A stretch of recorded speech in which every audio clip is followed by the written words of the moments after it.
So, good evening. Today's topic is anesthesia for electroconvulsive therapy. We will go through the indications, contraindications, basic procedure of electroconvulsive therapy, and what anesthesia management is expected for the same. So, electroconvulsive therapy is in practice as early as 1937. It was introduced by Serliti and Binney. It is basically the induction of a generalized seizure by electrical stimulation of one or both the cerebral hemispheres. This electroconvulsive therapy is a unique treatment in basically pharmacologically resistant psychiatric conditions, namely major depression, affective disorders, catatonia, schizophrenia and its spectrum of disorders, and other psychotic disorders. Previously, unmodified technique was being used, that is, without amnesia or adequate muscle relaxation. But now, modified ECT is used uh, per se after 2017. It is mandated by law also that without general anesthesia, ECT cannot be delivered. So, earlier, when unmodified technique was used, vertebral fractures were common. But with the advent of newer skeletal muscle relaxants and good amnesia and analgesia, all these complications have come down. On a whole, it has become very safe with newer drugs and equipment. So the National Institute of Clinical Excellence UK guidelines recommend ECT for a variety of indications like life-threatening depressions having high suicidal risk and tendencies with poor oral or fluid intake. Then drug-resistant depression that is defined by failure to respond to two medications given at adequate dose for an adequate period of time, or where treatment is limited by unacceptable side effects. It may also be appropriate to consider initiation of ECT early if a patient has shown good response previously to previous ECT treatments so that you know that the patient is responding to ECTs and not to pharmacology.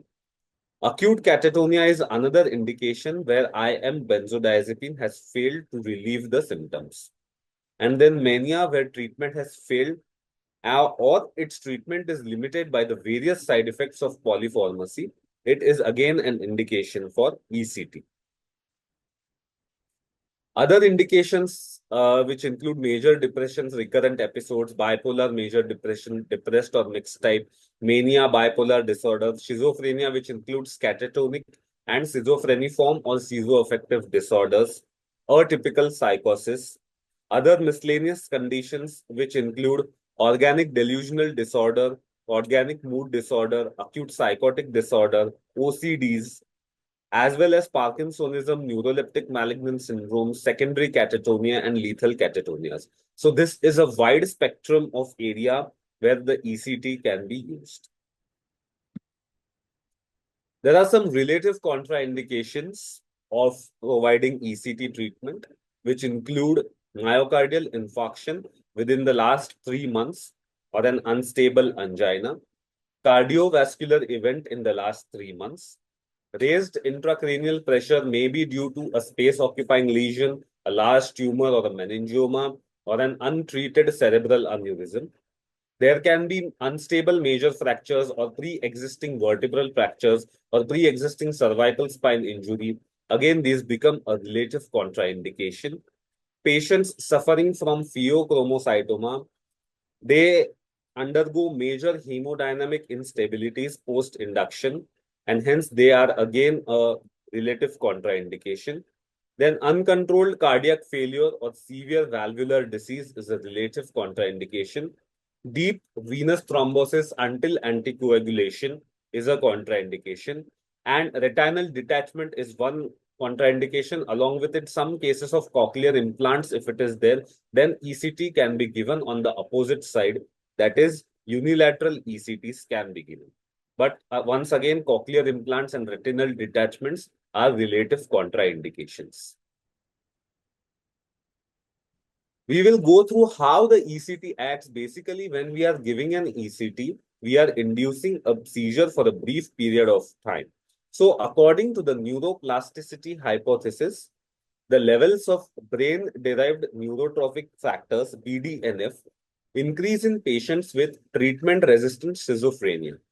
So ECT can treat these disorders by inducing BDNF production to affect neuronal proliferation in the dentate gyrus and the sprouting of its efferent fibers. Along with this theory, there is a theory of changes in the neurotransmitters, thus increase in the glutamine in the subgenual anterior cingulate cortex, a decrease in the glutamine in the left hippocampus, and an increase in the gamma aminobutyric acid concentration in the prefrontal cortex. All these are the changes in the neurotransmitters which help in these disorders. Reduction of 5-hydroxytryptamine 1A receptors in the anterior cingulate cortex, along with a decrease in 5-hydroxytryptamine 2A receptors in the right hippocampal and parahippocampal gyrus, right lingual gyrus, and right prefrontal gyrus. All these are associated with the improvement in the depressive symptoms. So this is an interplay of neurotransmitters and an increased production of BDNF, which help in the symptomatic management of the patient. Now, where to apply these electrodes? Most commonly, as you must have seen in your psychiatric wards, the bitemporal area is the most commonly placed location for the electrodes, but you can place them in the bifrontal areas or the right unilateral areas also. So various factors play a role while influencing the seizure threshold. We are here basically to induce a brief time of seizure. So what are the factors that increase the seizure threshold? They include age, skull thickness. A thick skull will increase the seizure threshold. Bilateral stimulation. Repeated stimulation may act as a tachyphylaxis for the patient, and usage of drugs like barbiturates and benzodiazepines or anticonvulsant, which as it is play a role in decreasing the seizures, they ultimately increase the seizure threshold. So what are the factors that decrease the seizure threshold? Suppose the patient is seizing himself or herself like a genuine seizure, then that might decrease the seizure threshold. Hyperventilation will come to it, how it is helpful in decreasing the seizure threshold, and it is used as a tool to induce seizures. Female sex, hyperoxia, and the use of caffeine, all these factors decrease the seizure threshold. So these are some of the physiological manipulations that are happening in the human body, and its benefit can be used by the doctors to induce optimal seizures.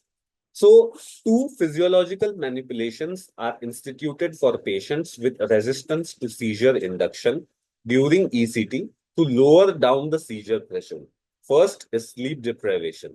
So psychiatrists suggest that withholding of sleep prior to ECT helps in this mechanism, which is seen is increased spike activity on EEG, demonstrates the neuronal irritability here. So sleep deprivation is one physiological mechanism. Another one is hyperventilation. So purposeful increase in either the respiratory rate or the tidal volume after induction of anesthesia, as the ventilation has gone from spontaneous to controlled in your hands. You are backmasking the patient. You can either increase the respiratory rate or the tidal volume, which in turn hyperventilates the patient to reduce the seizure threshold, which ultimately prolongs the seizure activity. So hyperventilation to lower down the partial pressures of carbon dioxide, increase the neuronal excitability, and results in asynchronous firing of the neurons, promoting an environment of seizures. In this mechanism, however, there is a risk of awareness which has to be looked into. Again, in NAP5 audit, they have given much importance to awareness under general anesthesia. So when a patient is posted for an ECT, it is better to see the patient in the preoperative OPD. If that is not possible, these patients are admitted in the psychiatric wards. It is better to go and physically examine these patients and take first-hand history from them, as medical histories relevant to these assessments are important, which include psychiatric history, the nature of their illness, the type, what drugs they are on, the doses of the drugs, whether they are compliant to those medications, whether the symptoms